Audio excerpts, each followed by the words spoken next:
Now, I appreciate the fact that this event has been put together because, given the number of people who are here, it gives a very good indication as to the level of interest in the subject.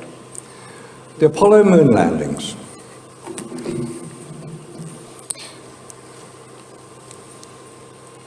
Is it fact or is it fiction? What we're going to be looking at here are some of the anomalies, the inconsistencies, and the unexplained details. And there are, believe it or not, a great many of them. But it happened. National Geographic, the world's top-selling magazine at the time, this is from December 1969, wouldn't publish fake pictures, would they? 20 million people bought National Geographic. We say bought Nexus, but bought National Geographic. At the time, they've been caught out many times. We're going to look at some of these pictures, but this is where the whole story ended. Man on the moon. And we believed it. We had no reason not to. We'd seen it live on television,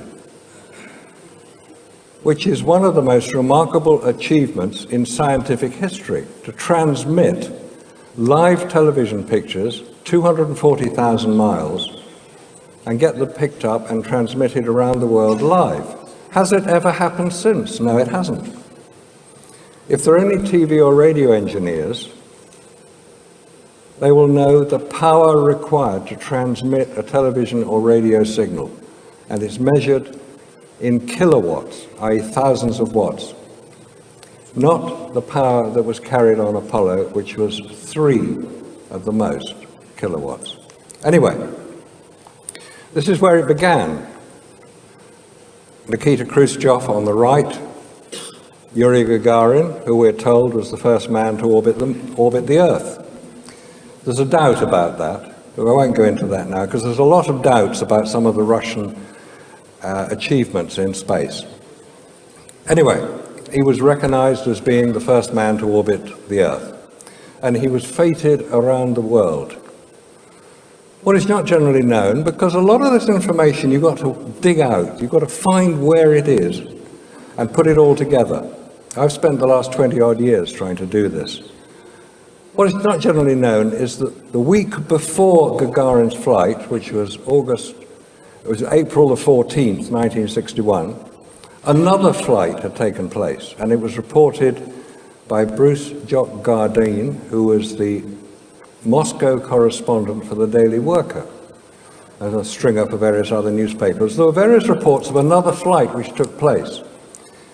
And the person on that flight, the earlier flight to Gagarin, was the logical choice for the Soviet Union, as it was then, to make. His name was Vladimir Ilyushin. He was the son of the aircraft designer, a test pilot, an extremely competent flyer. Unfortunately, his craft came down in China. It missed Russia. It's very difficult to miss Russia. It's the biggest country on the planet. He was badly injured. He recuperated in China, and he was returned to Russia about 6 months later. How do we know this? When Gagarin, allegedly the first man, orbited the Earth, he went on a world tour to promote the whole of Soviet achievements.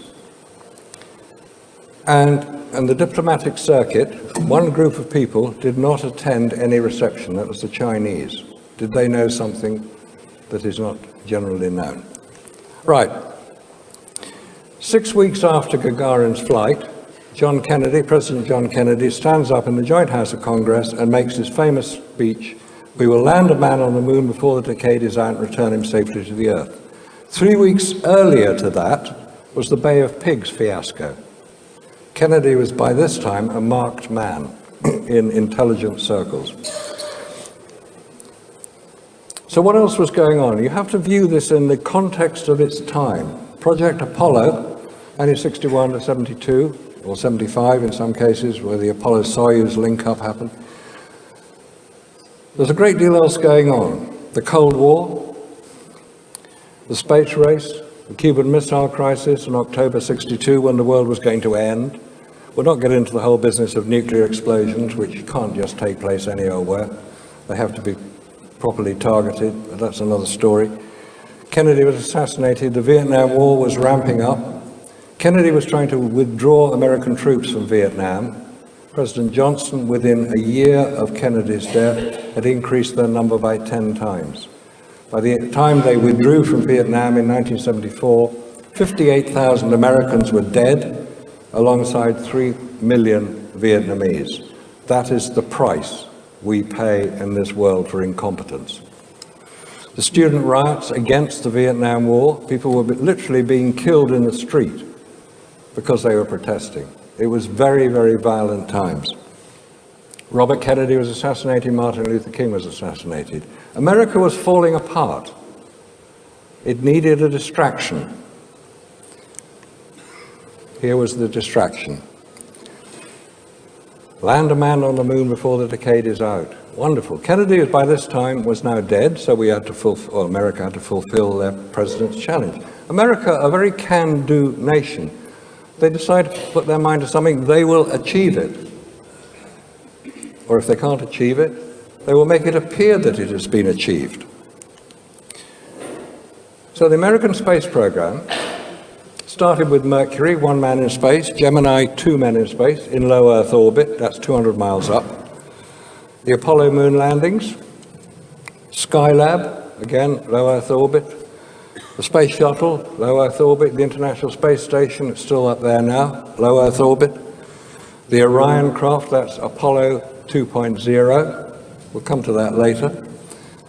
How many people here have not only heard about, but know where the X-37B craft goes to? Thought not. Its last mission lasted 712 days. That's the X-37B. It looks like a small version of the Space Shuttle. It flies unmanned. Nobody knows where it goes to. Nobody knows who controls it.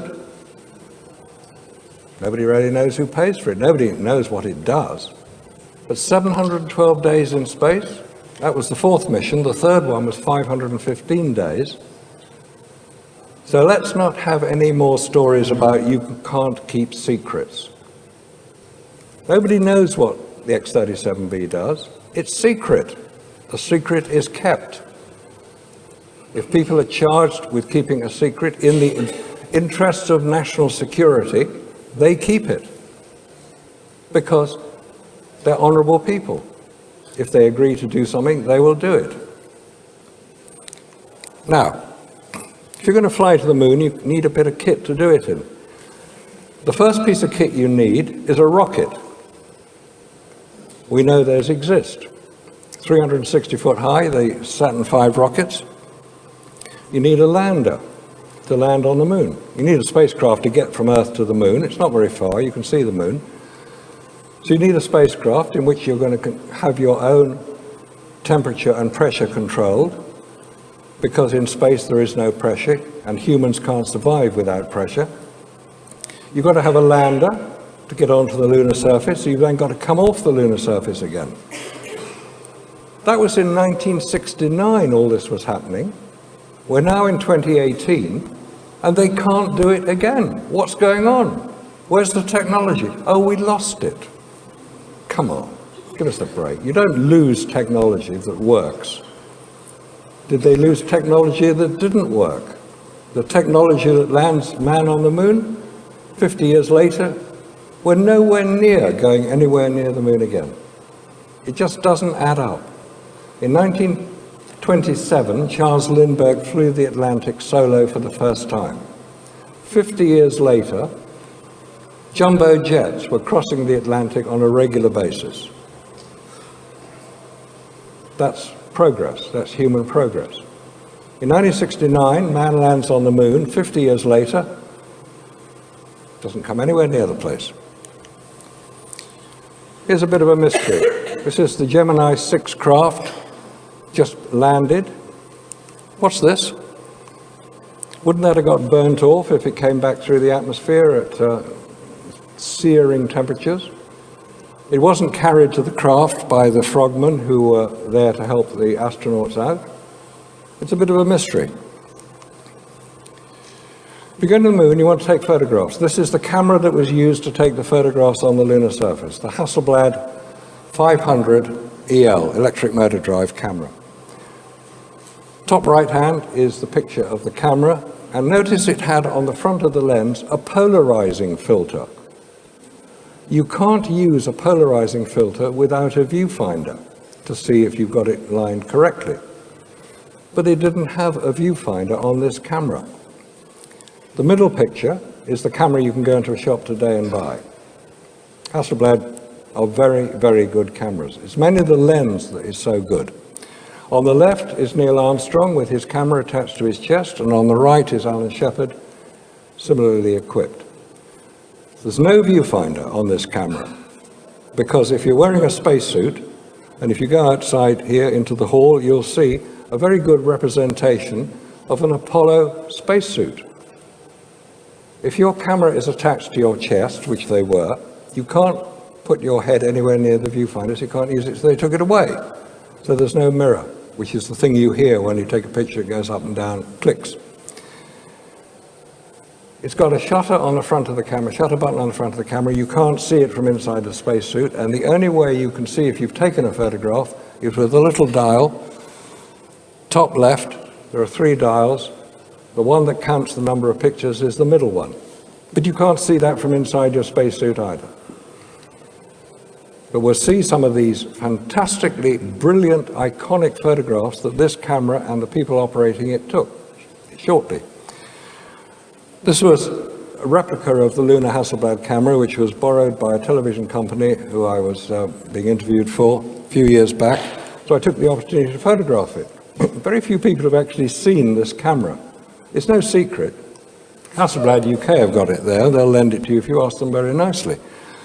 Bottom left-hand picture, the black square on the front of the camera is the shutter button. And on the right, bottom right, is showing the dials which tell you if you've taken a picture. Left-hand picture is what an astronaut would see from inside his spacesuit. There's no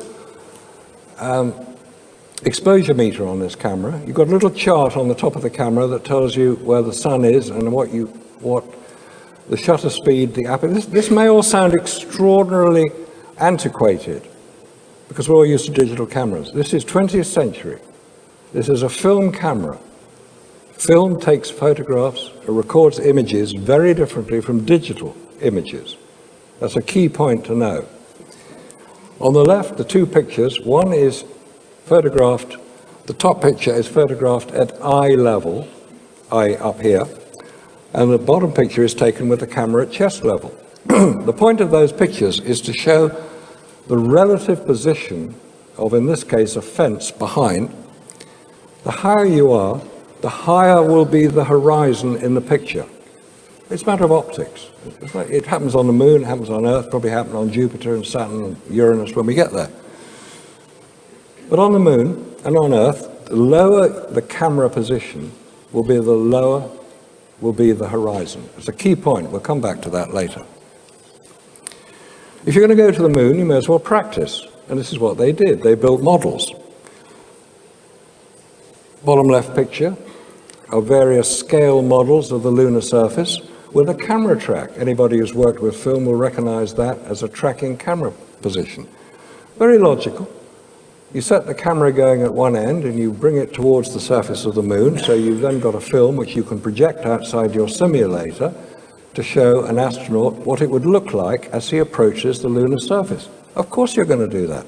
That's what they do when they train airline pilots.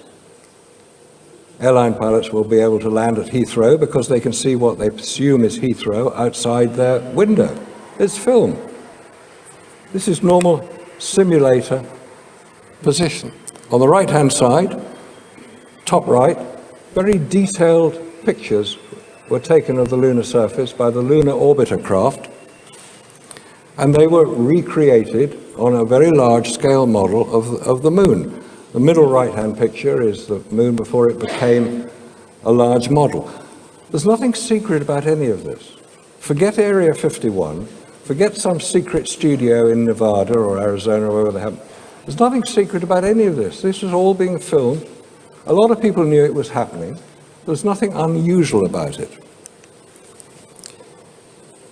If anybody wants to go to Langley, Virginia, you can still see this contraption today. It's about 400 foot long, 200 foot high, and it was designed, Langley, interestingly enough, is relatively close to the CIA headquarters. To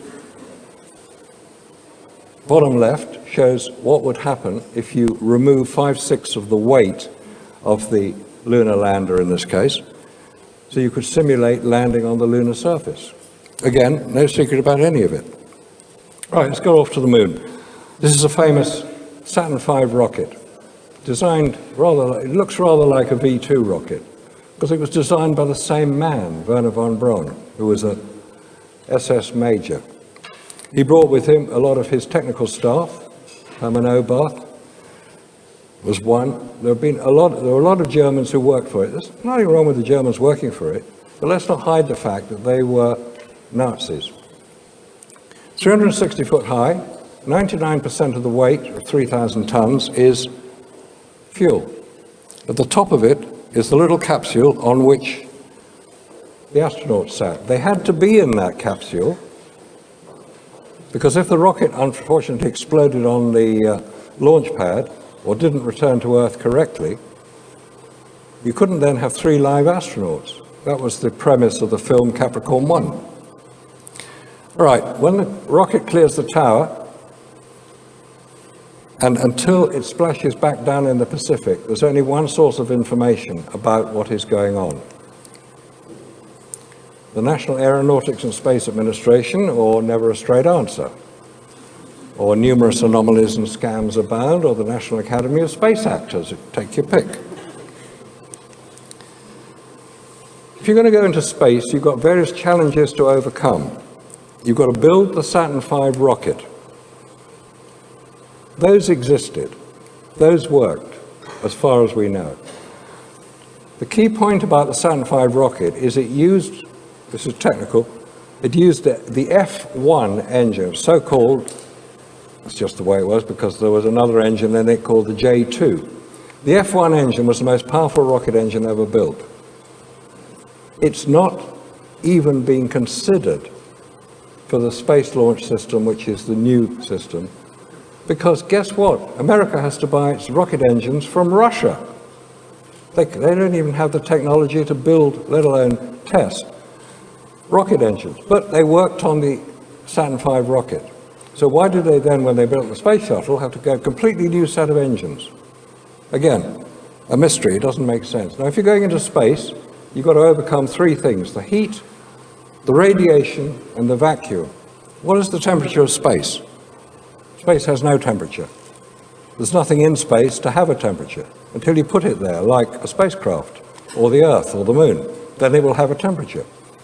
What is the temperature of a spacecraft in space? 250 degrees Fahrenheit, 120 degrees centigrade. Hot. So you've got to keep it cool. How do you do that? Because you can't air condition it. There's nowhere to dump the heat. Space is a vacuum. It's a very good insulator. You radiate it away. If you do the calculations, black body radiation, you'll find the temperature inside any spacecraft is too hot for human survival. The vacuum of space means that if you're going to go there, you have to take your own pressure with you, i.e. your spacesuits. Wonderful things, these spacesuits. They protected the astronauts against radiation, against heat and cold, provided them sufficient pressure to operate in. So I thought, well, they're obviously magic suits, these. Could anybody then use the same spacesuit and go into Chernobyl, 3 Mile Island, or Fukushima, and help clear up the mess? So I asked NASA that question. Well, I asked the manufacturers of the spacesuits, a company called Hamilton Standard in Connecticut.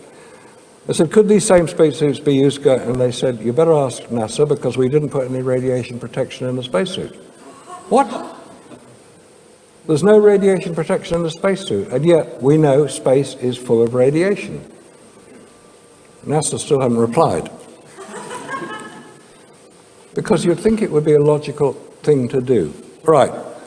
And the final thing, and the most important thing, is if you've got yourself into space, which is a bit doubtful, going to the moon. I'm not talking about the International Space Station or the Space Shuttle. They were all for real, in my view. If you're going to come back from the moon, you come back at the same speed you left at. And in order to leave Earth's gravity, you have to accelerate to a speed of 25,000 miles an hour. So if you're coming back from the moon, you're being attracted by the Earth's gravity all the way back. If you're coming back, you've got to slow down, because you can't hit the Earth's surface at 25,000 miles an hour, you'll be toast. So you have a heat shield to absorb the frictional loads from hitting the Earth's atmosphere. The Earth's atmosphere starts 60 miles up. So you're coming in 25,000 miles an hour, you hit the Earth's atmosphere at a very slight angle, 6.6 degrees is the official figure, and you then slow down. Hang on a minute, no, that doesn't work. What would be the gravitational load on the astronauts in that craft if they were coming back at that speed? 34 G. They'd be dead. The heat shield, which they've now lost the formula for, was used, or something approximating it, was used on the Orion craft. We'll see that later. It didn't work. They've had to go back. Remember the Orion craft? December 2014, it had one test. We're now the summer of 2018. Half the time it took the whole Apollo program to start and complete has been taken up by the Orion program on developing its heat shield.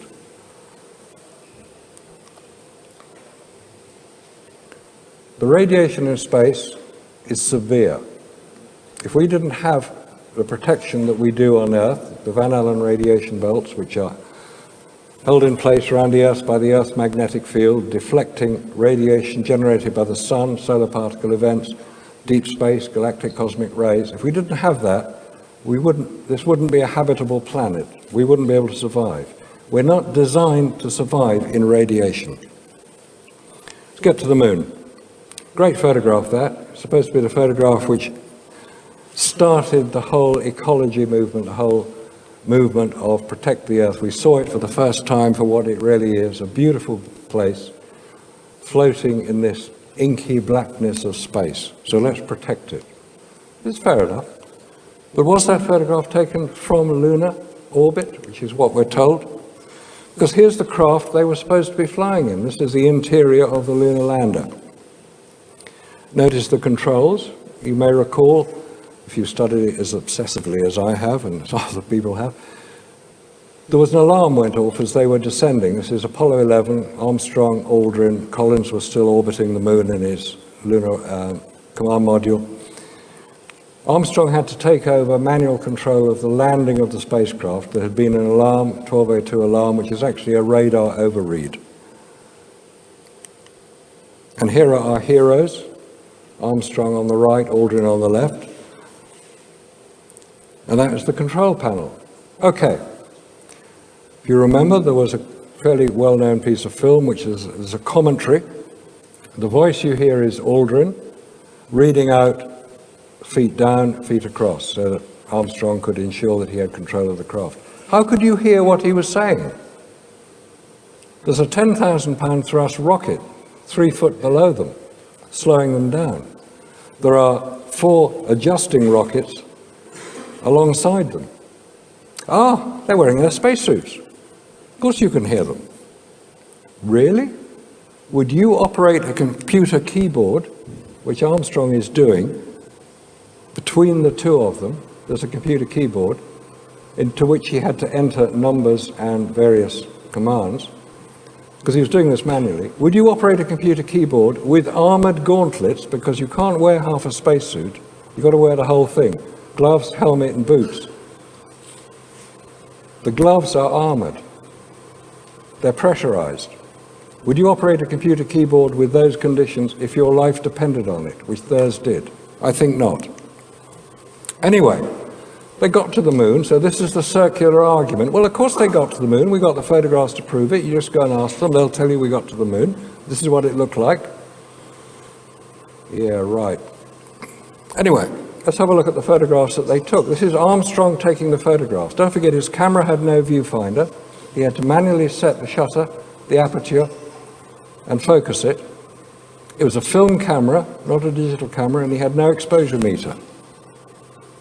This is a sequence of 8 photographs that were taken. This is Aldrin coming out of the lander. Armstrong got bored watching him do it, so he decided to photograph the rubbish bag underneath the craft. And he wasn't helping him, obviously. You know, Aldrin might have slipped. No, let's photograph one of the landing pads, which they had to do to make sure it wasn't damaged where they landed. They're quite what they'd have done if it had been, nobody tells us. Oh, he's come down a bit further. This is the most ridiculous photograph I have ever seen that is portrayed as being a true record of man on the lunar surface. Forget it. All right, here you are on top of your garage. You just cleaned the roof, cleaned the gutter. You're 10 foot off the ground, and you've got to come down a ladder. Would you come down a ladder like that, with your right foot not even touching the rung, and your left foot stuck out at a stupid angle, as if you had done this maneuver 100 times before in the simulation exercise, and you showed you've got a great sense of humor, and you can say, look, I can bounce around on the top of this thing as much as you like. This is not a proper photograph. This was taken here on Earth under controlled studio lighting conditions by a professional photographer. Foot not on the rung, left foot hanging out. Where's all the light illuminating him from? They're in shadow at this point. The sun is behind the lunar lander, or the light source, more than likely to be the sun. The ground directly illuminated on the left is not overexposed. And there's a highlight of light on his heel. Come on, guys. This is not on the moon. This is in a simulation studio. Coming down a bit further. Again, you can see you can see where the shadows are coming from, so you can see where the light is. This is in shadow, so where's the light coming from that's illuminating Aldrin? He's lit up like a Christmas tree. Oh, it's light reflected off the lunar surface. Really? It could be Earthshine. Really? Do a bit of basic astronomy. Where would the Earth be if you were actually on the lunar surface? Where would you look to see the Earth? You'd look more or less straight up, because the Earth is more or less straight overhead, which is why when we see a full moon, we're looking straight at it. So when you're on the moon, you look to Earth, you look straight up. It's not Earthshine. The lunar surface has the reflectivity of tarmac. The amount of light hitting it, 8% is reflected. Any photographer will tell you that's not really enough to record on a film if you're going to expose to the directly illuminated surface, which is what we've got here. So this is an artificial light source, which they didn't carry. Hence, it's taken in the studio.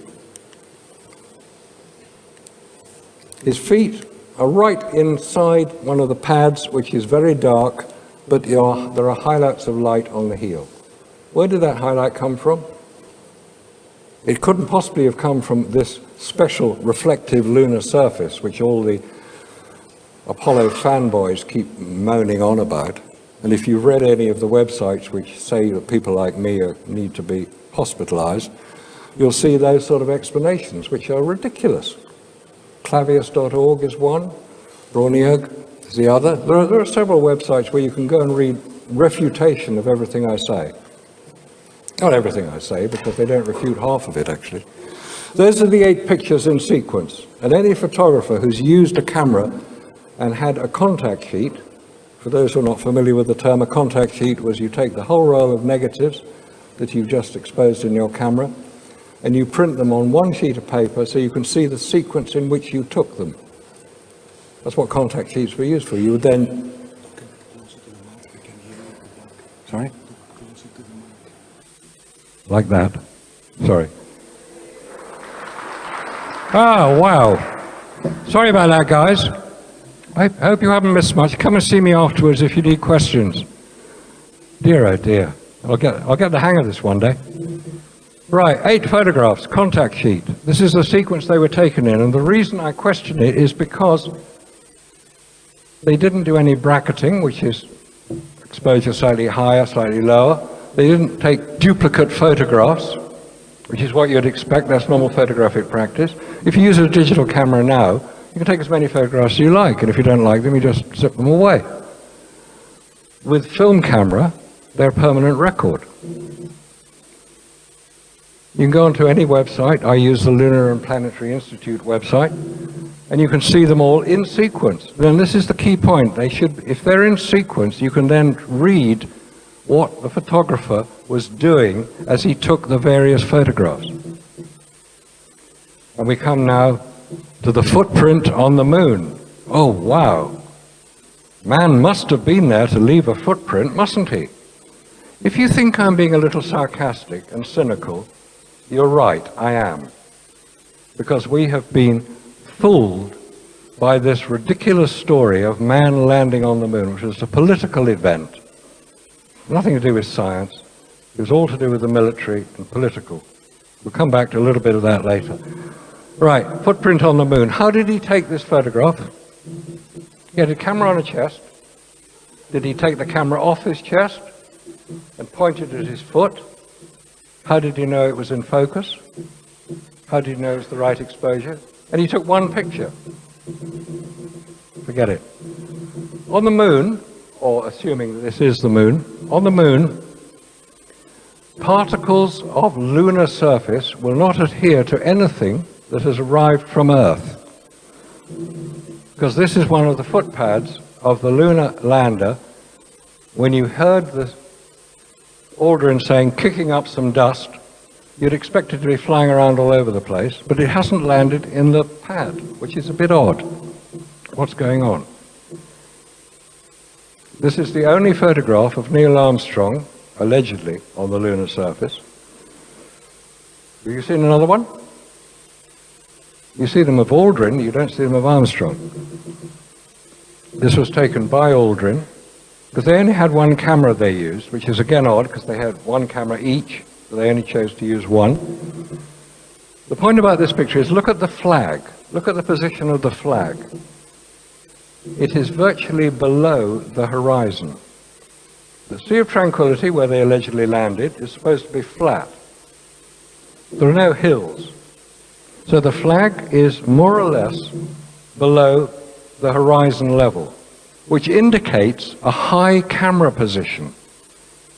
And if you look at Armstrong, assuming that is Armstrong and not some actor, you're looking down on him. The camera should have been on chest level, which means you should be looking up. We'll see even more dramatic pictures later. Look at the flag in this picture. It's above the horizon. What's going on? The camera position is different. This is a picture of Aldrin saluting the flag. That's fine. I've got no problem with the American flag being put up on the moon, because they're the guys who allegedly got there. But there's something odd about this picture. It's the one-legged astronaut. You've got a footprint going in one direction, but there's nothing in front of it or behind it. Bit of a mystery, that. Here we have two astronauts, this is Armstrong and Aldrin, on the lunar surface at the same time. That's fine. They're being filmed from what's called the data acquisition camera, which is a cine camera mounted in the window, taking one frame per second, the whole time they were on the lunar surface. But the point about this picture is not so much that there are two of them, there's one we'll come to later, which is not okay, is the sun angle and their shadow lengths. They're both men of about 6 foot. They should have the same length shadow cast by the sun. It's not. One shadow is much longer than the other. Why? It's not going to be a separate light source. It's just a bit of a mystery. The ground is quite level at this point. There are no major hills. We saw it in the earlier picture here. The ground is quite level. So the argument that, well, if you photograph it on the uneven ground, of course it will show up. Now, the angles there are 25 degrees and 35 degrees, but when they landed at this time, we're told the angle the sun was above the horizon was 13 degrees. So we got all these anomalies and unexplained details that are part of the whole Apollo story. Now here's a good one. Top left picture is the flag that we just seen. The bottom right picture, the bigger picture, shows the same flag in a film. This is a screen grab from one of NASA's official films about the Apollo 11 landing. You can see at the bottom, it's on YouTube now. But look at the flag position. It's completely different. That little white spot, a little white stick behind the flag is the TV camera tripod or unipod. They didn't touch the flag after they put it in position. Oh, by the way, there's no waving flags on the moon. They didn't leave any hangar doors open. They weren't that stupid. There are no stars in the photographs because the film used was not sufficiently sensitive enough to record directly illuminated surface and the stars, which are relatively faint. But there are stars in the sky. They just chose not to photograph them. And Stanley Kubrick had very little to do with it. So how did the flag position change? Memo to set dresser. Remember your previous set. On all film is usually information about the film.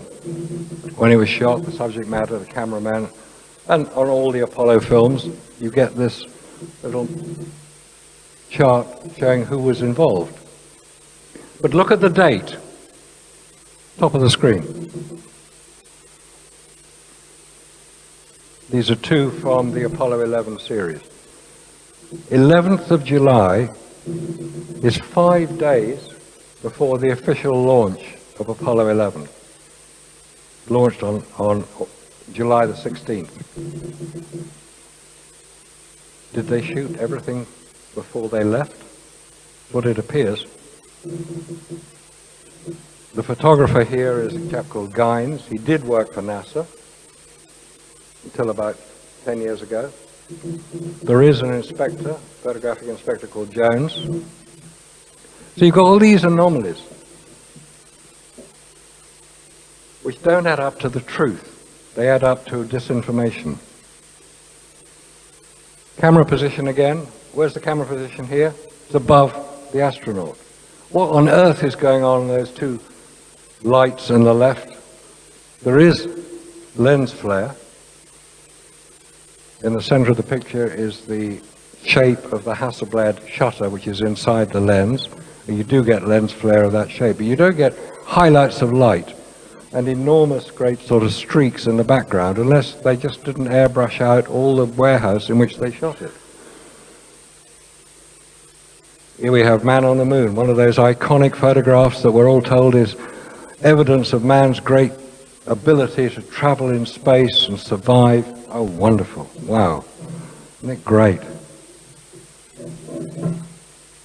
When I first started doing this investigation, this was the only piece of information I could find. I had to go and get a postcard of the Apollo photographs, because they didn't have the internet back in those days, early 90s. And this is the one that I was able to convince Jeremy Clarkson that we didn't land on the moon, which he was very pleased to hear, because he doesn't like America. Well, that's what he said anyway. But notice that the picture on the right is the official, tidied up, enhanced version of the alleged true picture. I added a bit of black at the top, not very well, but they've added it on, as if people weren't going to notice these things. Here we have another picture, a couple of pictures from Apollo 11. We'll move on to the next other Apollo craft in a minute. But this is just one of those, again, weird images that we're expected to believe until you start looking at it in enough detail to ask the question, how did they take this photograph? They're quite close to the lunar lander. They've got the Earth, which is more or less overhead. How did they take it? Did they take the camera off their chest and point it up in the sky and hope they get it in the right place? Well, he only took 2 pictures, slightly different positions. No. They'd had to have leaned over so far backwards, if the camera was on their chest, they'd fall over. It makes no sense. And we're being asked to believe this nonsense. We're being asked to believe that man's landed on the moon and taken all these wonderful iconic photographs with a camera that had no viewfinder, no exposure meter, manual control of all the operations, using armored gauntlets. Would you take your wedding photographs under those conditions? No, of course you wouldn't. You'd expect to get a decent result. Here are our heroes. This is taken from, I put them in this format because they're taken from a book bought at the Kennedy Space Center. And the top photograph says, astronaut Edwin Aldrin inside the lunar module after his moonwalk. If you go onto the websites where you can see all the photographs, you'll find that this was not taken after his moonwalk. It was taken just after he allegedly left Earth. You can find it. The photograph below is Neil Armstrong as he rested in the lunar module after his moonwalk. Possibly he did. One of those simulation exercises, because if you look at his eyes, you will see a highlight of light. Armstrong on the right, Aldrin on the left. There's a highlight of light in his eye, which is a giveaway indicator of a flash gun being used. Look at any celebrity photograph. Most photographers will be taking pictures with flash guns to provide enough illumination so that you can see what you're looking at.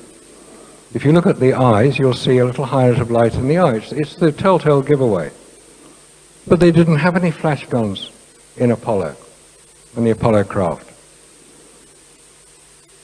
And as somebody pointed out, rather inexpertly, well, it couldn't be a flash gun because there's no red eye. Oh, come on. You get red eye when the flash gun on your camera is so close to the lens that it is reflected back off the retina in the eye, hence red eye. If you have a flash gun, it's mounted above the camera, so it will avoid red eye. So these were taken during the training and simulation exercises. Anybody say different? Now, let's move on to Apollo 12 and some of the rather poor retouching that these guys managed to do. If you enhance the picture, which we've now got the ability to do, we can take pictures and enhance them and look into some of the detail which has been obliterated. And here we have a rather poor attempt at what's called retouching. I block out the bits you don't want people to see and make it all black. Here's another sequence of 8 photographs taken on Apollo 12. Again, in sequence. 2 photographs of the same astronaut, in this case Al Bean, but look at the horizon. It's completely different. As if they were taken from different camera positions, which they were. The top picture you're looking down on him, the bottom picture you're looking more as if you were taking a picture with a camera at chest level. When you start looking into some of the detail of it, all Apollo photographs had little crosshairs on them. This is just a screen inside the camera. It never really worked out why they had to have it. It's supposed to be to do with measurement of distance. It's helpful in that it tells you can see which photographs were taken with cameras allegedly on the lunar surface. In the visor, you see that his hand is fairly well below the camera. He may have been using his pistol grip, which they all had. But again, a different position. Now, if you look in the visor here, what are those lights? Where are they? What's all that about? Is it reflections off the visor? There are only 3 surfaces inside the visor, the gold one, the clear one, and the protected one. So how come you got 6 lights? Was it E.T. flying past saying, what on earth are these guys doing here? Who gave them permission to land? Tell them to get off. It's a more likely story than whatever that's supposed to be. Right. Again, if you start looking into detail, you'll find that those two little red circles at the top indicate crosshairs which shouldn't be there. So, being double exposures being made, there's all sorts of manipulation going on. Before we get these are the official NASA images. Light seems to travel in very odd directions on the moon. I'm not saying there are two light sources, because then you get different shadows as well. But how come you've got the photographer with the sun behind him, and this Surveyor 3 craft with the shadow at a completely different angle? You'd expect it to be at least similar position, but it's not. And then we have this ridiculous photograph. The sun is behind the photographer, so what's it doing illuminating a rock with an angle at right angle degrees? The shadow at right angle degrees. Again, anomaly, a mystery. Right, here we have one of those great iconic photographs, lunar lander on the moon. Where did all the light come from in the front of the craft, which is in shadow? Oh, it's reflected off this special lunar surface, which nobody's ever seemed to duplicate. You can buy lunar simulant material, which is what Tom Hanks did when he made From the Earth to the Moon mini-series. And when anybody tries to photograph the moon, they go to a company called Orbitech, and you can buy it by the kilo. It costs $30 a kilo.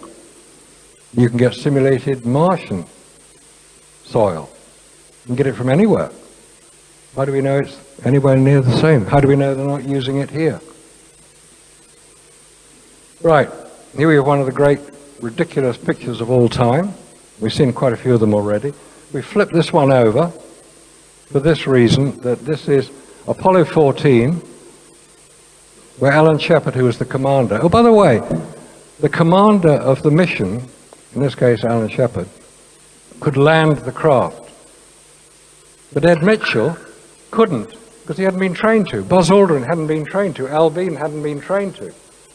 Would you fly in an aircraft that only had a pilot who could land the plane? Because what would happen if the pilot got incapacitated? You'd hope the co-pilot at least could land the damn thing, because he'd been trained to do so. On Apollo, no, only one person could land it. Ridiculous. Right. Alan Shepard took a golf ball onto the moon, and in his autobiography called Moonshot, yeah, get it? Moonshot, golf ball, was this picture. Here he is with his golf club, and there on the top right is the golf ball flying off into the distance. And there's Ed Mitchell, and there's the craft. And I use that picture because you'll notice on the right-hand side there's what looks like a checkerboard object up against the leg of the lander, which has the ladder on it. And in this picture you'll see the same checkerboard object, but it's the same image that was used. This is 5 different images. And for many years, this picture was displayed in the Kennedy Space Center in pride of place until we challenged NASA to prove how it was made, because it wasn't labeled a composite, which is what it is. They took it down. That is the video still from the same scene. This is what they tried to recreate, but the picture is photographs, because it's got crosshairs in it. Moving on to Apollo 13, should we just cover just Apollo 13, was a complete sham. The evidence would indicate that the craft came down in the Atlantic, because one day after the official launch of Apollo 13, you know, the one that, big excitement, because it was going to go to the moon, swing around the back and come back, and they didn't have enough oxygen, and were they going to survive, and we're all on tenterhooks, and we were praying, and all the rest of it. Rubbish. 24 hours after launch, the Russians collected from the Atlantic Apollo command module. They took it back to Murmansk and handed it over to America on what's called it was a Coast Guard cutter called the South Wind, which visited Murmansk in 1970. You can check it all out. It's all documented. This Apollo command module is photographed on the deck of the South Wind. Right, Apollo 15 landed at the Hadley Rill. This is this little strange channel, which we're told is a collapsed volcanic tube. Well, seeing as we've had no volcanoes on the moon that anybody's ever seen or identified, we don't quite know what it is. I think they had a load of JCBs up there and dug a big trench. But this is what it looked like from the ground. This is the landing site, and behind it is Mount Hadley Delta, 13,000 foot high. About 2.5 miles, allegedly, above the lunar surface. If we look at a similar image on Earth, this is what we get when we look at Everest and Everest Base Camp. Everest Base Camp, 19,000 foot, Everest, 29,000 foot, about 10,000 foot, 2 miles above Base Camp. That's what you'd expect to see. Not this little hump. And look at the very distinct difference between the foreground, from just behind the lander, and the background, which has no detail at all. This is the best cameras you can buy. You would expect to get more detail. They're using front screen projection, which is the link with Stanley Kubrick, because he used it in the film 2001: A Space Odyssey for the Dawn of Man sequence at the beginning of the film. And another weird picture. I've double-checked these numbers. This is from the same roll of film that these two images are taken. Dave Scott, photographed by Jim Irwin, and the right-hand picture, Jim Irwin, photographed by Dave Scott. But Jim Irwin hasn't got a camera. Has Dave Scott got it? Did he give it to him? How did those two pictures get taken? Again, anomaly between the official record and the reality of an investigation. Where's the flag? The flag was always the first thing to be planted. It's in the top picture, it's not in the bottom picture. And where did they put the lunar rover? We're told it was on the right-hand side of the craft. So what's it doing on the left with no tracks?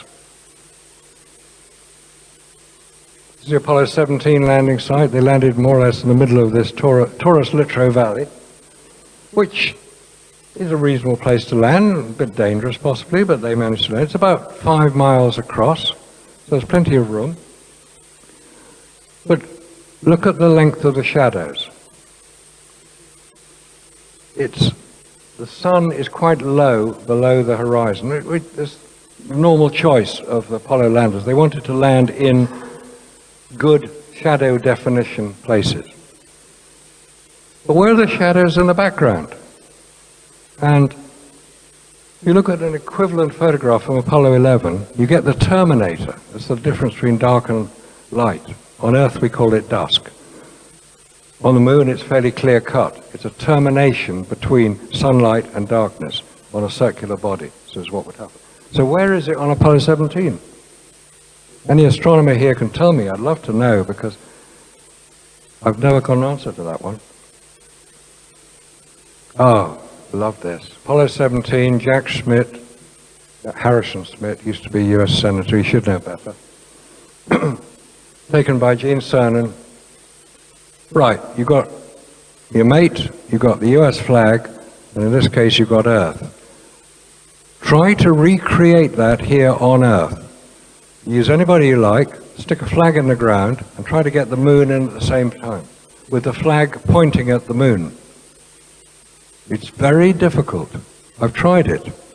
It's almost impossible to do it, and to expose it correctly with no viewfinder. Don't forget, you've got no viewfinder on this. You can't see where your camera is pointing, let alone what's in the right position. So we're expected to believe that these photographs were taken on the lunar surface by the named astronauts using the designated equipment. I don't think so. Moving on to the ground on Apollo 17. In that photograph is the lunar lander. We'll come back to it in a minute. Enhancing the background gives an indication of something going on. An indication that possibly this is the artifact of front screen projection. What we've got here on this screen is back screen projection. The projector is behind the screen, so it's back projection. Front projection is when the image is reflected off the screen. It was used in films. It was used in film 2001: A Space Odyssey by Stanley Kubrick. He was one of the first filmmakers to use it because it's a very efficient way of incorporating an outdoor scene, which he did for The Dawn of Man, which were photographs taken in Africa, projected onto a screen, so actors could then do their bit in front of it and not cast shadows onto the screen because of the position of the camera and the screen and the projector itself. It's a very clever system, and it worked very well. Okay, in that picture is the lunar lander. A bit hard to see it, but it is there. Let's enlarge it. It's a long, long way away. Maybe about 3 miles away from the camera position.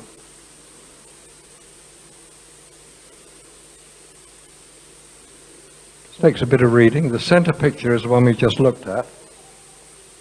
The top picture and the bottom picture show the same features, A, C, A, B, D, E, the same features in the same relative positions. But the lunar lander is not in the same relative position. An anomaly, an unexplained detail, something which shouldn't actually happen. And the lunar lander jumps around all over the place. On the left, B, D, and E are the same features in the two photographs. Little crater, little hill, the angle of the hill. On the top picture on the right-hand side is the lunar lander, and the bottom picture on the left-hand side is the same lunar lander. It's not supposed to have moved once it had landed, assuming it did, and the set dressers didn't get it right. It's not in this picture on the bottom, but it is in the picture at the top. You'd think it would be in all pictures taken with a similar background, but you don't. And then the lunar rover. Oh, magic vehicle, this one. $60 million it cost. It could travel, we're told, 20 miles on the lunar surface on one battery pack. Batteries? We can hardly do that today. The Tesla goes a little bit further. But where are the wheel tracks? Plenty of footprints. The thing weighs on the moon about 70 pounds. On Earth, 460 pounds. You expect it to leave some sort of track, and you see lots of pictures where it does leave tracks. But on this occasion, it doesn't.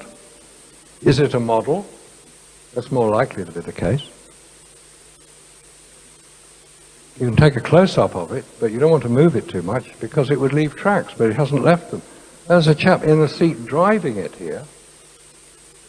Again, unexplained detail. Then you look at the photograph showing these famous wheel tracks, and you see this is the same roll of film as this picture, AS17134. There's a herringbone track in that one, and a straight line in that one. The continuity's been taken different. Ah, here we go. We're gonna blast off from the lunar surface. Top left, the two halves of the lunar lander will separate. Explosive bolts will fire to sever all the connections between the top part, where the astronauts are, and the bottom part, where all the engine is and the fuel. If those explosive bolts don't fire absolutely at the right time, the correct time, that they all fire at the same time, the craft's going to go spinning off. But it didn't. It jumps up as if it's on a bungee rope. It's using the same fuel as the space shuttle, bottom left, where you see when the shuttle maneuvering systems fire, you see a flame and you see exhaust, but you don't on the lunar lander. The bottom right picture, there is nowhere for the exhaust of this rocket to go. That's not a hole in the middle, it's just an indentation where the skirt of the rocket engine sat. There's nowhere for the exhaust to go. Why weren't they fried? This is 4,500 pounds of thrust, this rocket. It's not a firecracker. This is a major piece of kit. And they're expecting us to believe that this happened 6 times with no failures, no fried astronauts. Everybody returned safely. Because if you're going to come back to Earth, you've got to have a heat shield. This is the only photograph of Earth that I've ever found. Everything else has been a computer-generated image. And you can always tell this. It's the most frequently used image of Earth, and it shows above the Sudan a little triangle of cloud. Every time you see a photograph of Earth, it's more likely the one you're going to see. So when you come back to Earth, you need a heat shield. This is made of a ablative material. Ablative material is when it gets hot, it will basically destroy itself and protect the inhabitants of, in this case, the craft, from the heat. Because they've only got 60 miles to slow down. There are 2 types of entry that you can have. One is called direct entry, which is where you come straight in and slow down very, very fast indeed. And when you get down to about 3 miles, you open your parachutes and you come into the Pacific. The other entry, which is what the Russians use, is called skip entry, where you come into the atmosphere and you bounce off it. And then you come back in again at a slower speed. That is a much more realistic entry. But Apollo didn't do that, despite what people have tried to claim differently. There are people now who will claim that, oh, Apollo used skip re-entry. No, they didn't. They used direct entry, which would kill virtually anybody anywhere near it. So, the objections to all I've been saying, why didn't the Russians blow the whistle? What about the moon rocks? There's plenty of those. They can only have got those from the moon because we know that they're from the moon. And these reflectors you can bounce laser beams off. Well, they could only be put there by astronauts because they have to be specially angled to the correct position. Okay, let's have a look at some of it. The Russians. How many people here use Russian natural gas? Probably not that many because we don't import that much of it into Britain. We bring it in from Qatar and from Norway. However, in September 1968, an agreement was signed between the then Soviet Union and the governments of West Germany, Austria, and Italy to import Russian natural gas. Russia has very few natural resources, with the exception of natural gas, which is their main export market. They signed this agreement to the supply of natural gas into West Germany, Italy, and Austria. If Russia thought that America was trying to do some stupid little stunt on the moon, well, they could let them get on with it because they had far more important matters to deal with in the survival of their country through the sale of natural gas. The deal is called pipes for gas. West Germany built the pipes, 2,000 kilometers of it. Russia supplied the gas. And Rolls-Royce supplied the compressors, because you can't just stick a pipeline into a gas field, you have to drive it down the pipeline. Hence you need a compressor. It was big business. They weren't going to make a fuss about it. And anyway, they knew enough about Russia's falsification of the Gagarin story to know that which had been tracked and they had lost astronauts. Gagarin was the first one to land successfully and safely. There's been at least 3, if not 4 others before him, which had been recorded by 2 Italian brothers in Turin who were listening in to the Russian transmissions from their spacecraft. So they knew what was going on. The Americans knew what was going on. The Russians knew the Americans knew what was going on. So it's a matter of political stalemate. The new pipeline is being built across the Baltic. It's called Nord Stream 2. So forget the Russians. They're not going to blow the whistle on anybody. But what about the rocks? Well, we got this piece of rock here. I got a piece of rock here. That's a piece of moon rock. It's rather nice. It's called breccia. It's combination of different material. How do you know it's a piece of moon rock? Because I say so. How do you know it isn't a piece of moon rock? Well, you could analyze it. A piece of moon rock. Anybody from NASA here will probably come and arrest me because I'm not supposed to have a piece of moon rock. Well, that's another story. It was all stolen about 15 years ago. They got it back. The guy who stole it got 8 years in jail. Right, here's a piece of moon rock that was in the Rijksmuseum in Holland, and it was part of their space display. When the Rijksmuseum was being renovated about 5 or 6 years ago, they decided they examined this piece of moon rock, the geologists in Leiden University in Holland. And guess what? It was a piece of wood. Petrified wood. He was really scared. Treasured piece at the Dutch National Museum, a supposed moon rock from the first manned lunar landing, is nothing more than petrified wood, curators say. When NASA were asked to explain it, they said, we don't have enough information. It may well be that this particular moon rock, which is quite large, it's about the size of this piece of moon rock here, this isn't the same piece. When moon rock was supplied to virtually all nations around the world and all American states by NASA to commemorate their great achievement, they didn't supply what you'd think would be something like that. That's a piece of moon rock. Something large, something you can touch, see, weigh, measure, examine. No, they supplied tiny little grains of dust encapsulated in plastic, plastic display case, as if that is supposed to account for and explain the whole Apollo mission.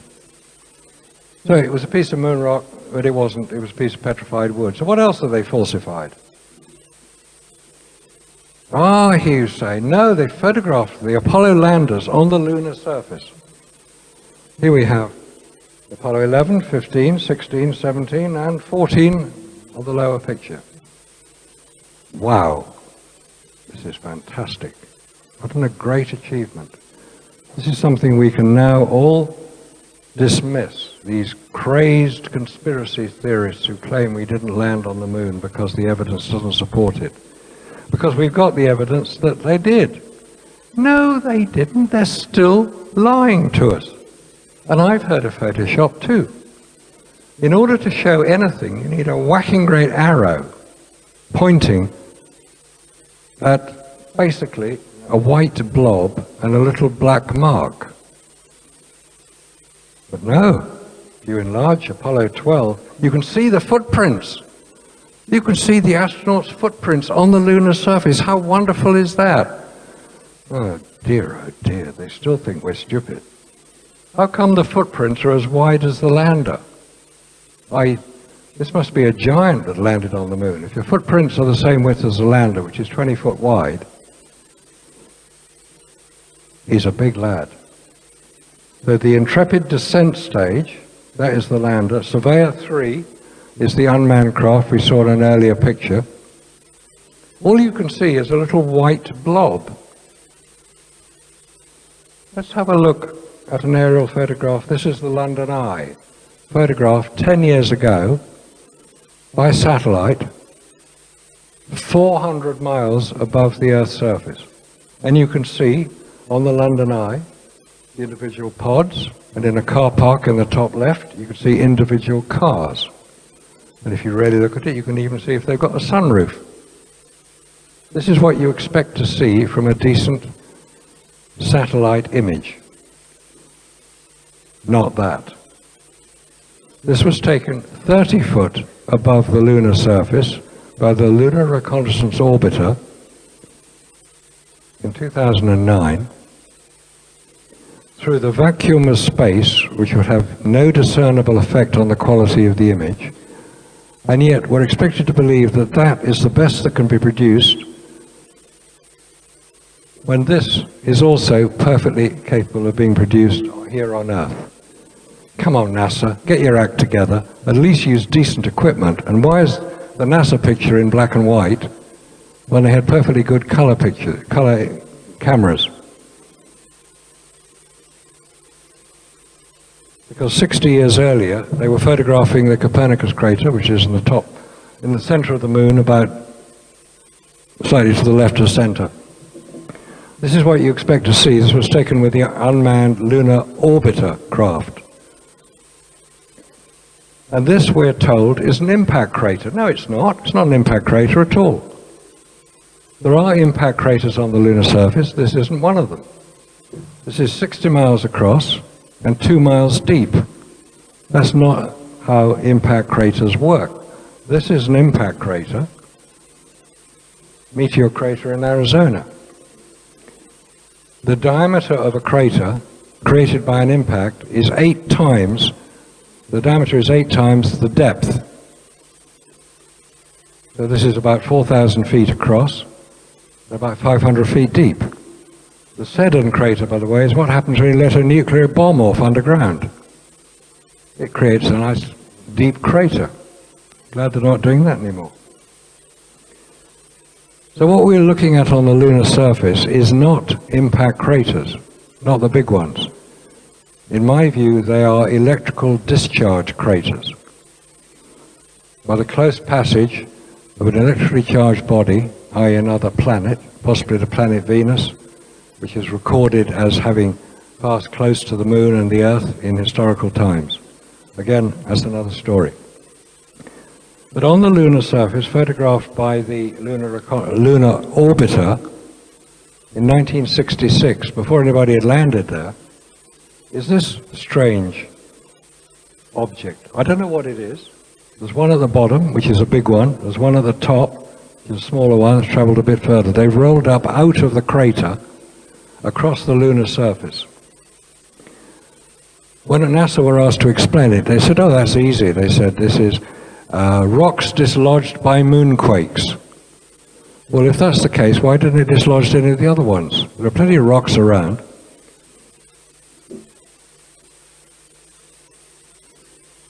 That previous photograph, this photograph here is the only photograph I'd ever found of this image until this one appeared, which appears to indicate the same object.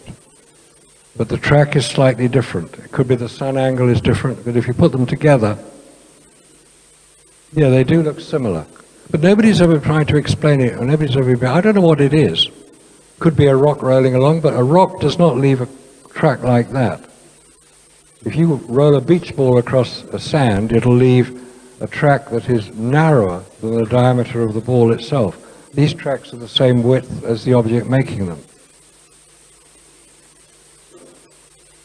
So let's come back to Earth. Here we are, 25,000 miles an hour, 2,700 degrees centigrade, very, very hot. Do you think it might melt aluminium? Well, of course it'll melt aluminium. Aluminium melts at about 600 degrees. This is the Apollo 14 command module. Quite undamaged. Little bits all over it that aren't damaged at all.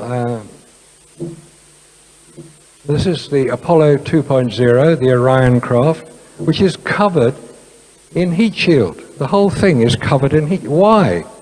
They're using the heat shield tiles from the space shuttle. You'd think that if it was so easy to land the Apollo craft without all these heat shield bits and pieces, that's what they'd do, but no. You go to the Science Museum in London, top left, Apollo 10 command module is on display. Bottom right is the Orion command module covered in heat shield.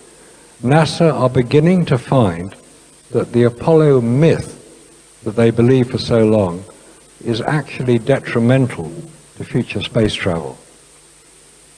And here are our heroes who look like the naughty schoolboys discovered behind a bike shed smoking fags. Come on, these are guys who've done the greatest scientific achievement, the greatest adventure in humankind, and they look completely out of it.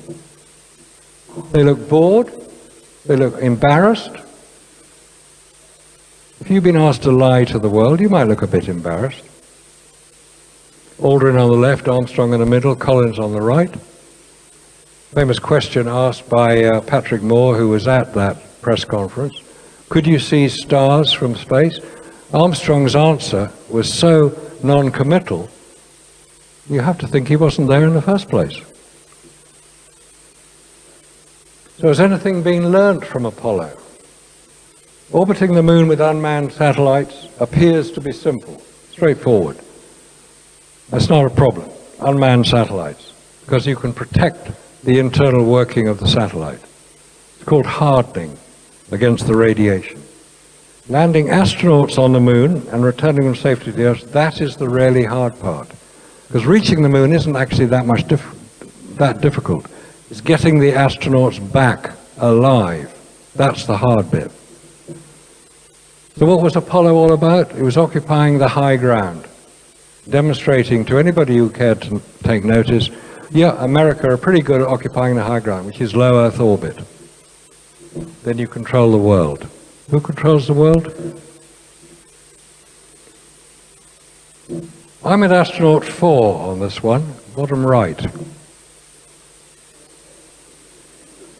Because his creator is most likely to have had a considerable hand in creating the fantasy of Apollo.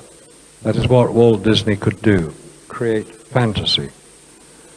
As to who worked on the whole Apollo fantasy, there's one man that actually stands out as having credible achievement behind him in exactly the type of activities which would be required to produce the Apollo images.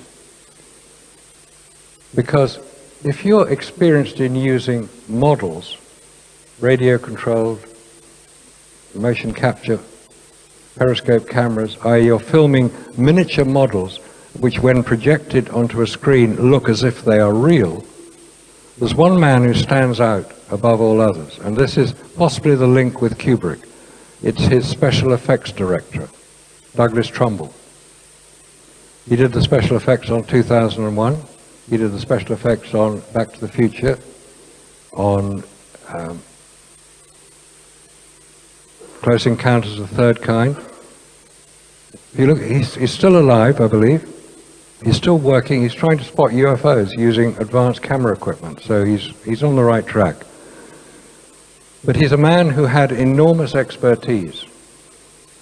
If anybody's interested in looking in detail at the evidence for the fakery behind it, there is a film called Make Believe, Smoke and Mirrors, which is a 2.5-hour film, incredibly technically advanced, explaining how the whole thing was done.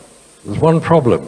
You can't hear the commentary because the author of the film wanted to maintain his anonymity. We don't know who it was who did it. Somebody has taken that film, split it into parts, put a commentary on it, or put subtitles on it, which do match the original commentary. And one of the people identified is Douglas Trumbull. So if anyone is interested in how it was done, that was how it was done. Again, nothing secret. Douglas Trumbull had a record of working for NASA, working on space programs. There are other people who've done all this investigation. I'm just one person who happens to be sufficiently interested in it to have spent the last 25-odd years looking into this whole story of Apollo, because I find it fascinating how so many people can be manipulated to believe something which, when you get the evidence together, is quite evidently fake. It's called, it's basically making enough people believe so. It's easier to fool people than it is to persuade them that they have been fooled, as Mark Twain is alleged to have said. There are other people who made similar sort of comments. In many cases, as we've all discovered through the UFO experience, we can be manipulated into believing things, i.e. that UFOs don't exist. We can be manipulated into believing that man has landed on the moon, because it is to the advantage of groups of people, in this case the military-industrial complex, who get the money for doing all these defense spending. But there are people who've worked on this. David Percy and Mary Bennett for their book Dark Moon. It's probably the definitive book on the subject, as is their DVD, What Happened on the Moon. Jack White, if you go to the Owlis website, you'll see all his work there. The photo analyst, he's passed away now. Bill Casing, Ralph Renee. Maybe NASA are just waiting for everybody to die off, because Ralph Renee and Bill Casing are both dead. Gerhard Wiedniewski for his book One Small Step. And anybody who really wants to get up to date, if you like YouTube binges, look at Jarrah White's work on moonfaker.com, because you can tell from the name of the website where he's coming from. But you should also give credit to NASA. They have at least put all their information up online. But there are people around the world who are working on this. I know people from 10 different countries, from New Zealand and Australia to America to Germany to Thailand to France to Britain to Russia. You've got all these people are all working together. They come up with little good bits of information. There's a very good guy in Canada called Scott Henderson who spent a long time looking in detail at many of the photographs. And he's identified so much new information because people are coming to it for the first time and looking at it and saying, I don't believe I've been fooled for this long. And they're starting to look at it and saying, yeah, that's not right. That's not right. How can you explain it? And NASA will not address this. NASA will not respond. They use their fanboys to have a go. Oh, people say rude things about me, and people say rude things about other people. And occasionally I get things wrong. That illustration at the beginning of the National Geographic, I said it was from December 1968. And I was jumped on. How can you be so stupid? Of course it wasn't 1968. No, I made a mistake. It was there in front of me. I'm human. I'm not an alien. I want to see the truth because we now have the president's dilemma. G.W. Bush said, we're going to go back to the moon and maybe onto Mars. Obama says, forget the moon, let's go to Mars. Trump says, forget Mars, let's just go back to the moon. A week after he said that, NASA said, we can't go to the moon, we're going to cancel it. Now, whatever one thinks of Trump, he has a very short tolerance of incompetence. He's likely to call out NASA. Or say, well, explain how you did it so easily 50 years ago and why you can't do it today, because that is the case. They can't do it today. That is not the way it worked. So I would claim that the Apollo record that we have been fed is primarily fictional, designed to mislead us to believing the superiority of American technology.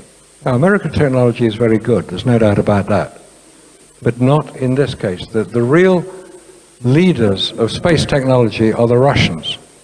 They supply all the rocket engines for all the American rocket launches. They also fly everybody up to the International Space Station on the Soyuz rockets.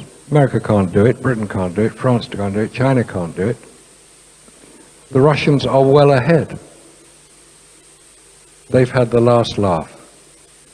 And they will expose this fiction by gradually demonstrating the inability of humans to travel beyond the radiation of space. So until that happens, we just have to keep watching the skies, hoping that ET is going to come back and say, okay, this is how you do it. It's a matter of manipulation of space-time.